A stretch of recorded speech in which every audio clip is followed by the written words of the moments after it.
건강검진을 받을 때 보면 여러 가지를 기록하게 되어 있습니다. 자신의 개인적인 정보뿐만 아니라 가족의 병력, 특별히 부모님의 병력에 대해서 기록을 하는 경우가 있습니다. 부모와 연결되는 유전적인 영향이 크기 때문에 의사들은 부모님의 병력을 묻곤 하지요. 가족 안에 흐르는 그 면역 체계는 어떻게 바꿀 수가 없는 것입니다. 그래서 우리의 건강 상태는 부모님과 연결되어 있다는 것을 생각할 수 있습니다. 그런데 내 속에 있는 죄성의 모습도 실은 부모님과 연결되어 있는 부분이 많다는 것을 우리가 성장하면서 깨닫게 됩니다. 우리에게 있는 죄의 모습은 부모와 조상으로부터 계속해서 우리 속에 흐르고 있다는 것을 간과할 수가 없습니다. 가장 우리에게 큰 피해를 주고 또 슬픔을 안겨주는 일은 가족 안에서 일어나는 충격적인 사건들이에요. 부모님에게 일어나는 일들, 또 배우자에게 일어나는 일들, 자녀들에게 일어나는 일들은 우리 밖에서 일어나는 그 어떤 사건들보다도 가장 충격적이고 가장 큰 영향을 주는 일들이 아니겠습니까? 자녀들이 공부를 잘하고 또 자녀들이 반듯하게 자라고 무엇보다도 신앙생활을 잘하면 그것보다 더 좋은 일은 없을 거예요. 그러나 자녀들이 문제를 일으키기 시작하고 부모가 학교에 불려다니기 시작합니다. 그래서 아이들이 부모의 기대를 저버리고 잘못된 길로 나아가게 되면 혹이라도 부모된 내가 옛날에 그랬었는데 그것이 고스란히 내 자식에게 물려진 것은 아닌지 그런 죄책감에 시달릴 때도 있습니다. 그게 솔직한 우리들의 모습이죠. 오늘 본문은 이런 내용을 잘 보여주고 있습니다. 아버지의 사랑을 독차지했던 동생 요셉이 너무 미워서 또 그 동생의 꿈을 짓밟아버리고 싶어서 형들은 그 요셉을 죽이려고 했습니다. 그런데 큰 형 루벤이 그래도 죽여서는 되겠는가? 죽이지는 말자. 그렇게 제안을 해서 형들은 동생을 큰 구덩이에 던져 넣지요. 그때 넷째 형 유다가 그 요셉을 이스마엘 사람들에게 팔아버리자고 제안을 합니다. 그래서 마침 그 곁을 지나가던 미디안 상인들에게 은 20을 받고 그 요셉을 팔아 넘깁니다. 그리고 아버지에게는 이 사실을 그대로 얘기할 수 없으니까 숫 염소를 죽여서 그 피를 요셉의 옷에 묻히고 아버지에게 그 피 묻은 옷을 보여주면서 요셉이 짐승에게 찢겨 죽은 것처럼 아버지를 속이게 되죠. 아버지는 그 일로 인해서 오랫동안 슬퍼하며 애통해할 수밖에 없었습니다. 그 일 후에 어떤 일이 있었는지 38장 1절을 보시죠. 그 후에 유다가 자기 형제들로부터 떠나 내려가서 아둘람 사람 히라와 가까이 하니라. 유다가 자기 형제들을 떠나서 아둘람 지역으로 내려갔다고 기록하고 있습니다. 이것은 지리적으로 내려갔다 그런 의미보다는 성경이 시사하는 바는 영적으로 내려갔다 그런 의미를 내포하고 있죠. 유다는 여러 가지 복잡한 심경을 안고 가족을 떠났을 것입니다. 가족을 떠난 결과는 무엇일까요? 아둘람 지역에서 가나안 여인을 만나 애를 낳았습니다. 자기 선조 아브라함이 며느리를 구할 때는 절대로 가나안 여인을 아내로 삼지 말라고 하지 않았습니까? 그렇게 얘기했음에도 불구하고 유다는 가나안 여인을 아내로 삼고 세 아들을 낳고 말았어요. 첫째는 엘, 둘째는 오난, 셋째는 셀라입니다. 그리고 그것도 모자라서 자기 큰 며느리마저도 가나안 여인을 데리고 왔어요. 그런데 7절에 보면 큰 아들 엘은 하나님 앞에서 악을 행함으로 하나님이 그를 죽이셨습니다.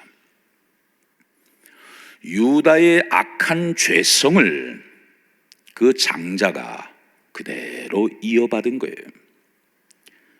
유다는 큰 아들을 잃고 둘째 아들 오난에게 이렇게 얘기합니다.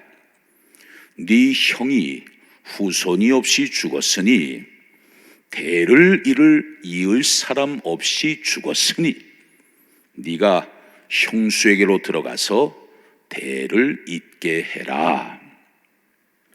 그랬더니 이 오난은 자기의 씨가 형에게 가는 것이 싫었어요. 내가 왜 형의 후손을 이어가야 하는가? 그래서 순종하는 척 하다가 그렇게 하지 않지요. 결국 오난의 행위도 하나님이 악하게 여기시면서 죽이셨습니다. 하나님이 아들들을 죽이셨다. 이런 표현은 사실 성경에 흔한 표현은 아닙니다. 그런데 유다의 두 아들 엘과 오난을 하나님이 죽이신 것입니다. 왜? 그들이 하나님 앞에서 악을 행했기 때문이에요. 여러분, 이런 상황 속에서 아버지 유다가 받았을 충격이 어땠을까요? 엘과 오난 두 아들이 죽는 모습을 보면서 아버지 유다는 여러 가지 생각을 했을 것입니다. 내가 가족을 떠나서, 형제를 떠나서, 믿음의 공동체를 떠나서 영적으로 내려가고 있었구나. 그동안 신앙의 공동체를 떠나서 하나님 없는 것처럼 살고 있었구나. 그 길에서 가나안 여인과 결혼까지 했으니 이거 하지 말아야 할 일들을 하고 말았구나. 유다에게 깊은 생각과 또 깨달음이 있었을 거예요. 어릴 때부터 부모님 손잡고 열심히 교회에 다니던 교회 학교 출신들이 많습니다. 그러던 사람들이 어느 날 교회를 떠나고 신앙 공동체를 떠나서 영적으로 내려가는 길을 걸어가기도 합니다. 세월이 흘러 뒤를 돌아보면서 그래도 자수성가했다고 생각하며 나름대로 자기 인생을 뿌듯하게 생각하기도 합니다. 그런데 갑자기 자식들에게 일어나는 일련의 사건들을 보면서 나의 뒷모습이 생각나는 것이죠. 내가 하나님을 등지고 영적 타락의 길로 걸어왔기 때문에 그 삶의 결과를 보는 듯한 그런 안타까움과 후회스러움이 있게 되는 것입니다. 그런 마음이 이 유다에게도 있지 않았을까요? 이러다가는 셋째 아들마저도 죽겠구나. 유다는 덜컥 겁이 났습니다. 그 당시 계대결혼이라는 게 있었죠. 아들 없이 죽는 형을 위해서 동생이 형수를 취하는 그런 제도를 말합니다. 유다는 그 셋째 아들이 장성한 후에 며느리에게 보내겠다고 생각을 하고 며느리 다말을 친정으로 보내죠. 그 후에 일어난 사건이 오늘 본문의 이야기입니다. 12절에 보면 유다의 아내가 세상을 떠났습니다. 아내와 사별을 한 이 유다는 아마도 인간적으로 많이 외로웠을 거예요. 그래서 아둘람에 있는 친구와 함께 시간을 보냅니다.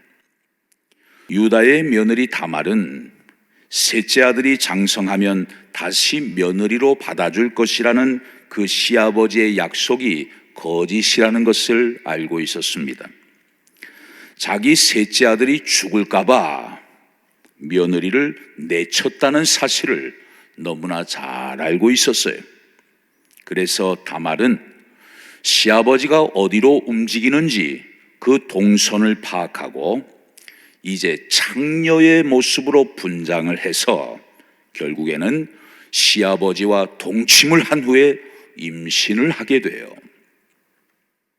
제가 아는 어떤 분은 기독교에 관심이 있어서 성경을 읽다가 오늘 본문을 읽으면서 성경을 던져버렸다고 합니다.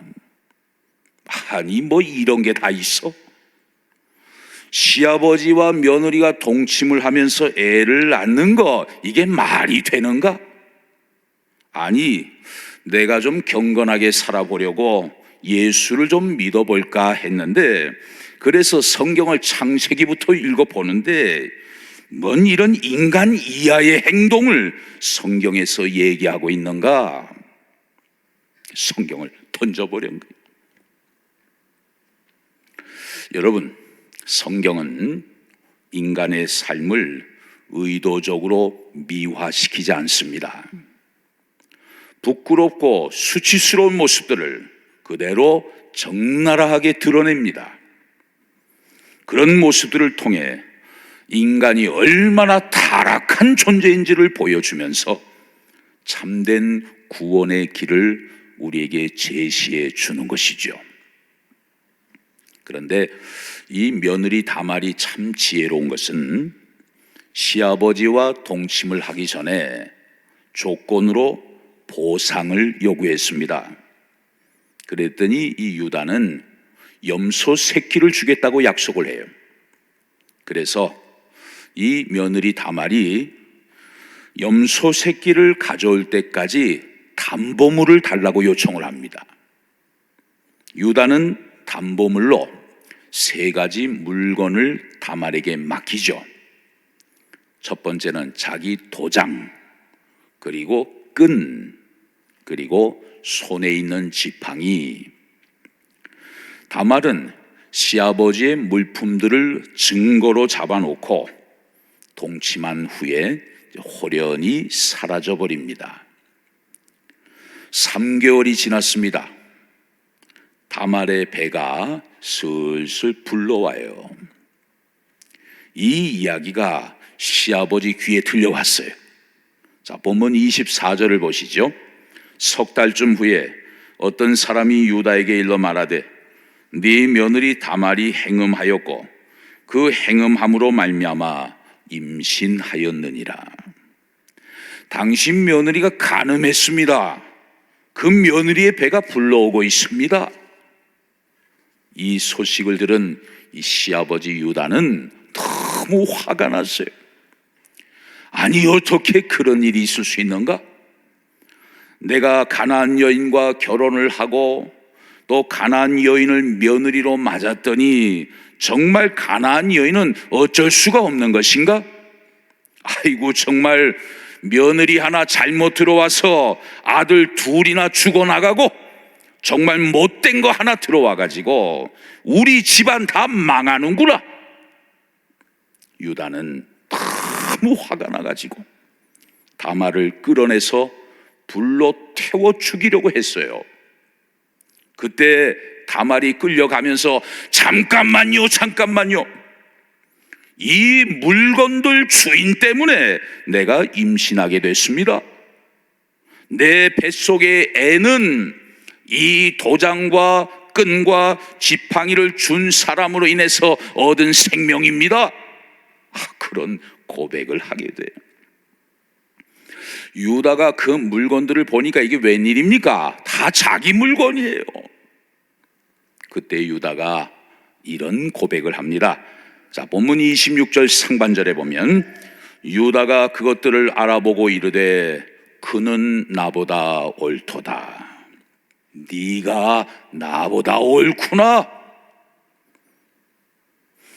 여러분, 우리들의 기본적인 사고 구조는 어떻습니까? 항상 내가 너보다 옳다, 그런 구조를 갖고 있죠. 뭘 얘기하다 보면 내가 너보다 옳다는 것을 주장하려고 합니다. 당신이 나보다 틀렸다는 것을 반박하려고 합니다. 옳은 것을 내가 못 찾으면 적어도 너는 틀렸다는 것을 주장하기 위해 목에 핏대를 세우는 것이 바로 우리의 모습이 아니겠나, 그런 생각을 해요. 본문의 유다도 늘 자기가 옳고 자기가 괜찮은 사람이라고 생각했을 것입니다. 아들 둘이 죽어나갔는데도 온전히 깨닫지 못했어요. 그래도 나는 괜찮은 인생을 살아왔다고 착각하고 있었어요. 특별히 며느리 다말을 볼 때마다 저 못난 다말이 문제야, 그런 생각을 했을 거예요. 그런데 그 며느리가 시아버지의 씨를 가졌다는 그 증거 앞에서 유다가 깨달은 것이 무엇입니까? 내가 바로 죄인이었구나. 내가 잘못된 것이구나. 그래, 며느리 네가 맞았어. 이전에는 며느리 다말을 늘 아래로 쳐다보고 며느리와 나를 비교한다는 것은 상상도 할 수 없는 일이라고 그렇게 생각을 했어요. 그런데 우습게 여기고 하찮게 여기던 그 며느리보다 내가 더 큰 죄인이라는 것을 유다가 깨닫게 됐습니다. 그 순간 네가 나보다 옳도다. 유다는 자신의 허물을 인정하고 비로소 하나님 앞에 회개하게 된 것입니다. 여러분, 다말의 입장에서 본다면 참 기구한 여인이 아닐 수 없습니다. 결혼한 남자마다 족족 죽어나갑니다. 그리고 다시 결혼하려고 하는 셋째 아들은 또 죽을까봐 다 컸는데도 시아버지가 자기에게 주지를 않습니다. 그래서 알았어요. 내가 저주받은 인생이로구나. 나랑 결혼한 남자는 다 죽는 것이구나. 그러면서 실망과 좌절감에 사로잡혀 있었습니다. 또 유다의 가정은 어떻습니까? 완전히 실패하고 몰락한 가정 아닙니까? 아무런 기대도 가질 수 없는 너무나 비참한 가정이에요. 인간적으로 그 어떤 소망도 찾을 수 없는 그런 절망적인 가정 아닙니까? 망가져도 이렇게 망가질 수가 없어요. 몰락해도 이렇게 몰락해버릴 수가 없는 거예요. 유다의 가정이 신앙의 공동체를 떠났고 불신자와 결혼했습니다. 그 안에서 낳은 아들들이 하나 둘 죽어나갔습니다. 유다도 영적으로 얼마나 타락을 했는지 장녀들이나 찾아다녔어요. 결국에는 며느리를 통해서 후손을 잇는 가장 부끄럽고 수치스럽고 가장 밑바닥의 나락으로 떨어져 버린 회복이 불가능한 유다의 인생 아닙니까? 그런데 그런 유다가 드디어 고백을 합니다. 그는 나보다 옳도다. 평소에 사람 취급도 하지 않고 저주스럽게만 여겨졌던 그 며느리 다말에게 네가 나보다 낫다고 고백하는 시아버지 유다의 모습을 보게 됩니다. 유다는 비로소 자기의 죄를 돌아보며 회개하고 있는 것이죠. 그런 유다의 가정에 드디어 하늘에서부터 소망의 빗줄기가 비춰지는 모습을 우리는 본문에서 보게 됩니다. 반전의 드라마가 시작되는 거죠. 며느리가 애를 뱄는데 쌍둥이를 뱄어요. 출산을 했는데 한 아기가 손이 먼저 나왔어요. 그 아이가 형이라고 해서 홍시를 그 손에 메어 주었습니다. 그런데 그 손이 다시 쑥 들어가더니 그 다음에 그 동생이 먼저 나왔어요. 마치 찢으면서 나왔다고 해서 그 이름을 베레스라고 지어줬습니다. 그리고 그 뒤를 따라서 형 세라가 나오게 된 것이죠. 그런데 룻기서 4장 마지막 부분에 보면 이 베레스가 다윗의 조상으로 당당하게 기록되어 있습니다. 그리고 그 다윗은 예수 그리스도의 계보로 이어지는 것이죠. 그리고 마태복음 1장에 보면 예수님의 족보에 유다와 그 며느리 다말이 영광스럽게도 이름을 올리고 있어요. 시아버지와 며느리의 그 폐륜에 의해 출생한 베레스가 예수 그리스도의 직계 조상이 될 줄은 유다 자신도 정말 상상할 수도 없는 일이었을 거예요. 이것은 타락하고 부패해버린 인간의 허물을 다 덮어주시는 하나님의 특별한 은총의 귀한 표상이 아니겠습니까? 사랑하는 성도 여러분, 우리는 베레스의 등장을 통해서 아무런 소망이 없고 완전히 몰락해버린 유다의 가정에 새로운 소망의 해가 떠오르는 모습을 보게 됩니다.